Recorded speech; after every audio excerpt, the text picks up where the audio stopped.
जब दिल पूरी तरह टूट जाए तो सिर्फ बाबा की कृपा ही सहारा बनती है, जिसने अनगिनत टूटे दिलों को फिर से जोड़ा।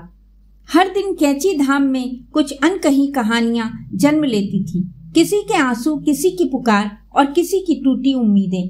और वही नीम करौली बाबा जी बिना कहे बिना दिखाए लोगों के जीवन का भार अपने ऊपर ले लेते थे।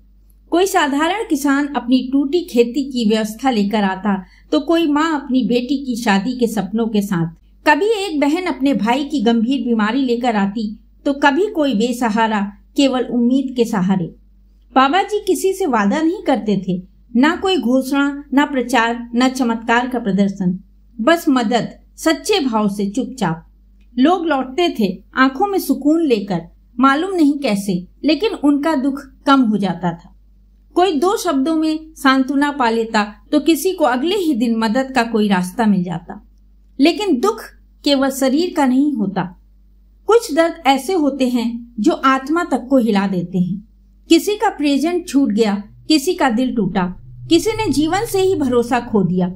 ऐसे टूटे हुए लोगों के लिए बाबा जी का प्रेम और भी गहरा था। वे उनके पास पहुंचते, कभी एक मुस्कान के साथ, कभी एक मजाक में, कभी एक हल्की सी छुअन से। उन्हें शास्त्रों के जटिल शब्दों की जरूरत नहीं थी, उनका स्पर्श ही उपदेश बन जाता, उनका मौन ही भरोसा बन जाता। कितनों के आंसू उन्होंने अपने मौन आंचल में समेट लिए, कितनों के दिलों की हलचल अपने भीतर समा ली, यह केवल वही जानते हैं। बाबा जी की उपस्थिति कोई शब्द नहीं समझा सकते, क्योंकि वे केवल संत नहीं, करुणा के सागर थे। जय सिया राम।